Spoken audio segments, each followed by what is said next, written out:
what this kid said about 2025 and the return of Jesus will leave you speechless. God showed me something I will never forget. One night, while I was sleeping, I was taken to a very high place, where a strong voice full of love spoke to me. He showed me that on January 10th, 2025, something very big would happen.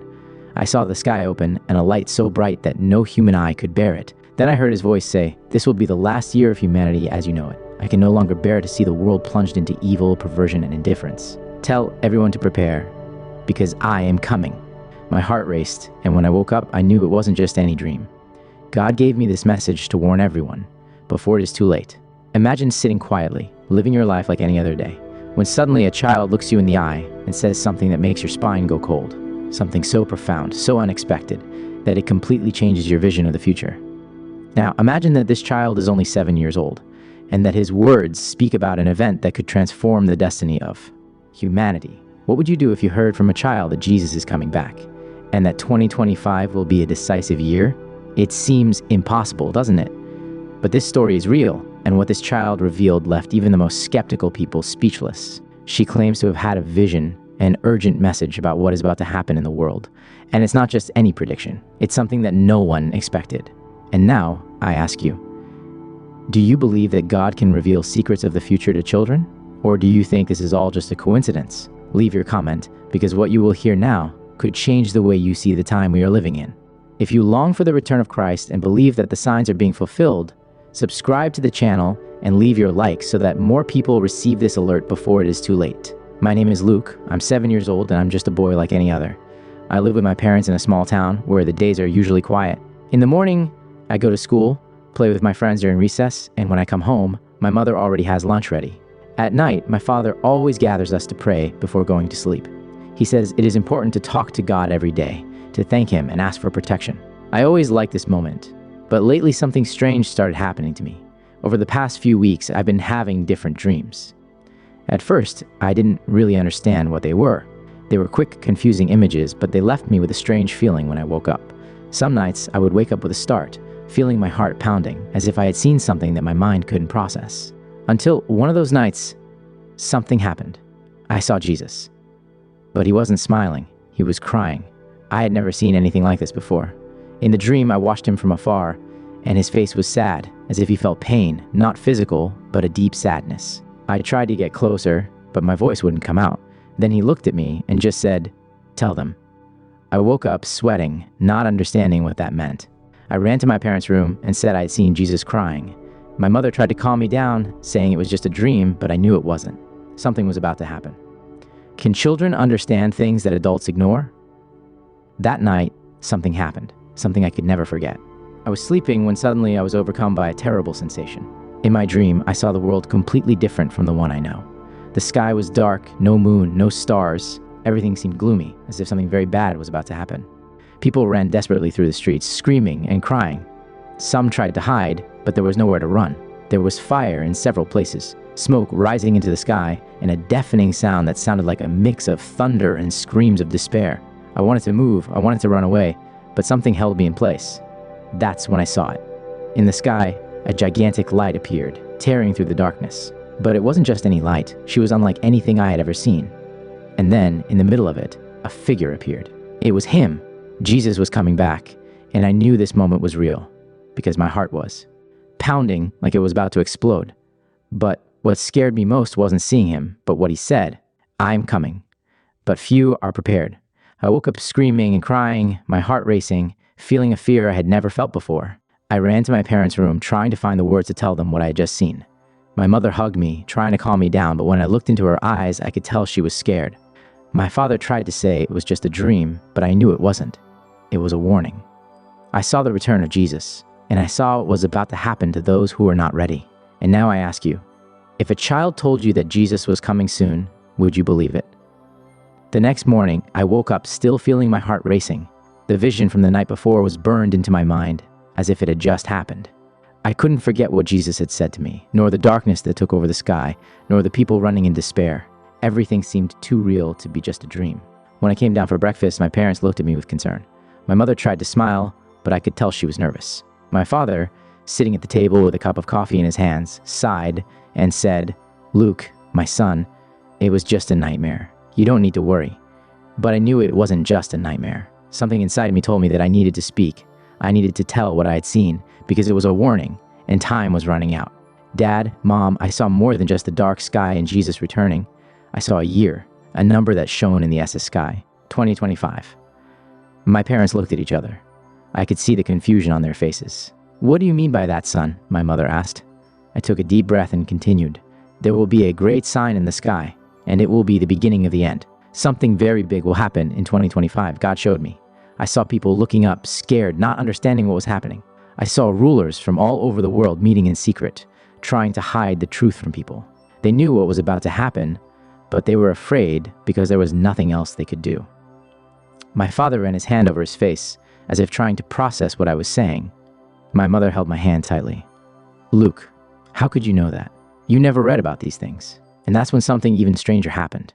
Something that made me realize that I had truly received a message from God. "The Bible already talked about this," I said without thinking. My father's eyes widened. "What?" I couldn't explain it, but somehow in my heart, I knew that the things I had seen were written in the Bible. I'd never read Revelation before, but the words were in my mind as if someone had put them there. It was as if God had shown me an ancient prophecy that was about to be fulfilled. "Son," my mother murmured, visibly scared, "are you saying that Jesus' return will happen in 2025? I didn't know how to answer for sure, but I knew that 2025 would be a year unlike any other. A year marked by the beginning of something much bigger than anyone could imagine. And now I ask you, could what Luke saw be related to the prophecies of Revelation? My parents were restless. They tried to act normally, but I noticed the way they looked at each other, as if they were talking without saying anything. I knew they didn't want to scare me, but something in my story had worried them. That night, after dinner, my father picked up the phone and called the pastor at our church. He quickly explained what was happening without much detail, but he mentioned my vision and what I had said about 2025. I couldn't hear the pastor's response, but I noticed my father nodding, muttering a, "Yes, I understand," every now and then. When he hung up, he looked at me and said, "Tomorrow we're going to the church to talk to the pastor." The next day, we went to the house of Pastor Elias, an experienced man who is very respected in the community. He welcomed us into the room with a serene but attentive expression. My father asked me to tell him everything, from my first dreams to the vision of Jesus and what I knew about 2025. I said everything in detail, and as I spoke, I saw the pastor's expression change. At first, he seemed to listen like someone listening to a common child's story, but as I described the dark sky, the people running, the frightened rulers, his expression became serious. When I finished, he took a deep breath and said, "Luke, you know that many people have been having dreams and visions about the last few days, don't you?" I shook my head no. He then picked up the Bible and opened it to Joel 2:28, reading aloud, "And afterward I will pour out my spirit on all flesh, and your sons and your daughters will prophesy. Your old people will dream dreams. Your young people will see visions." He stared at me. "What you saw could be a revelation from God, and if it is, we need to pay attention." My mother swallowed hard, visibly moved. My father remained silent, looking at the ground, as if trying to find some answer. But it was then that something happened, something that changed everything. That same night, while we were having dinner, my father, who always watched the news, turned up the volume on the television. The reporter was talking about a strange phenomenon that had been recorded in various parts of the world, mysterious lights in the sky. Scientists tried to explain it, saying that it could be some unknown atmospheric phenomenon, but no one knew exactly what it was. My mother's eyes widened, and she held my hand tightly. My father couldn't take his eyes off the screen. I just whispered, "The sign in the sky." It was exactly what I had seen in my vision. My heart was beating so hard that I could feel the blood pulsing in my hands. Pastor Elias called us that same night. His voice sounded hesitant, as if he was trying to choose his words carefully. "Did you see the news?" My father responded with a simple yes. There was silence on the other end of the line. Then the pastor said, "We need to talk again. I think this is more serious than we realize." My mother hung up the phone and looked at me. Something was happening, something big. What if this child is right? Are we already living in the last days? The phone was still on the hook when my mother looked at me, her eyes full of fear and doubt. My father remained silent, his fingers drumming on the table as if he was trying to find some logic in it all. Pastor Elias had scheduled a new meeting with us for the following day, but I knew we couldn't wait that long. My heart was heavy, and that strange feeling inside me only grew. I needed to speak. I needed to tell what God had shown me. "Father, Mother," my voice was low but firm. "I'm not finished yet. There's one more thing I need to say." My parents looked at each other and nodded, indicating for me to continue. I took a deep breath and tried to put into words what I had seen. In my view, after the signal appeared in the sky, people started talking about it. Some were scared, but most simply went on with their lives as if nothing had happened. I saw families going to work, young people going out to have fun, children playing in the streets. And then something happened. I closed my eyes for a moment, reliving the scene in my mind. An event. Something very big. I don't know exactly what it was, but it was like the whole world stopped. I saw people running, screaming, trying to hide. Some prayed, others cried. Desperation took over everything. But what scared me most was seeing that at that moment, some people seemed to realize the truth too late. After this event, anyone who wasn't prepared would have no more time. My mother put her hand over her mouth, her eyes watering. My father stared at me, absorbing every word. "What do you mean by they won't have any more time?" he asked, his voice full of tension. I swallowed hard before responding. I saw doors closing, as if a great separation was happening. Some people were led towards the light, while others ran but could not find a way out. They screamed, asked for help, but it seemed like no one could hear them. The silence that took over the room was suffocating. My father stood up and began pacing back and forth, clearly disturbed by everything I was saying.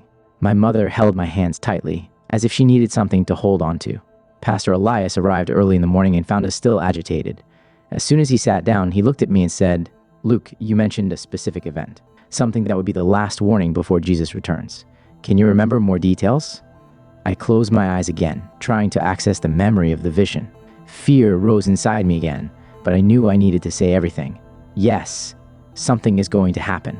Something so big that no one will be able to ignore it. It will be a moment of division, where those who are prepared will know what to do, but those who mocked, who doubted, will no longer have time to change. This will be God's last call to humanity. The pastor took a deep breath, his face expressing a mixture of concern and respect. He turned to my parents and said, "I believe that what Luke saw may be linked to the prophecies of the apocalypse. The scriptures talk about a time when people will still have a chance to repent, but after that, the final judgment will come. If what he saw is truly a warning from God, we cannot ignore it." My mother began to cry softly. My father closed his eyes as if he was trying to process it all. I just stood there, feeling that same sense of urgency that had accompanied me since the first dream. Do you believe there is a time limit for repentance? Are we about to see God's last call to humanity? Leave your thoughts in the comments. After that conversation, something changed inside my house. My parents no longer saw my words as a child's daydreams, but as a real warning. The tension that had previously existed on their faces now gave way to something different: fear and urgency. My mother began to pray more than ever. Before going to sleep, she would hold my hand and ask God to show us what to do. My father, previously always busy with work and news, now sat with my mother and me to read the Bible. He read aloud, trying to find answers to everything I had said. The fear was still present, but with it came something I didn't expect, a profound change in the way we lived. Pastor Elias did not remain silent either. He began sharing what I had seen with others in the church. Some believed immediately and began to prepare spiritually, but others doubted. Some said that I was just a child with a lot of imagination, that dreams are just dreams. But the pastor insisted, what if it's a real warning? What if God really chose this child to warn us? That question remained in the air. The following night, I had another vision. But this time, it was different from all the others. I saw Jesus again. He was surrounded by light, reaching out, calling those who were ready. There were people running towards him, their faces full of peace, as if they had been waiting for this moment their entire lives. But at the same time, there were many others who were crying and screaming. They tried to reach him, but it was already too late. The pain in their eyes was indescribable, a despair I had never seen before. They tried to hold on to anything, but the doors were closing. When I woke up, I knew there was no more time for doubts. I needed to warn everyone. God did not want anyone to be left behind, but the choice was up to each person. I know this story may seem unbelievable to some, but what if it's real? What if God really used a child to warn us about what is about to happen? Throughout the story, we have seen how Luke, a boy of just 7 years old, had visions that defy any logical explanation. He saw the sky transform, the world plunge into chaos, and Jesus returning, calling those who were ready. But what is most impressive is not just what he saw, but what he told us. 2025 will be the beginning of the end, and after a great event, there will be no more time for regret. The scariest thing of all is that the signs Luke described have already started to appear. The world is changing quickly. Wars, crises, strange phenomena in the skies. Everything seems to fit into the scenario he saw. But are we paying attention? Or are we so distracted by everyday life that we simply don't want to see? This child had a warning for the world. But the real question is, are we listening? Now I want to hear from you. What do you think about this revelation? Do you believe Luke really had a prophetic vision? Or do you think it was just a dream? Comment below. I want to know your opinion. And if you also feel that something big is about to happen and want to be prepared, subscribe to the channel right now and activate the notification bell. Because here we are, always paying attention to the signs of the last few days. And if you want to know what the next prophetic revelation about the end times will be, the next warning message is already playing on the screen now. Click and watch before it's too late. I'll wait for you there.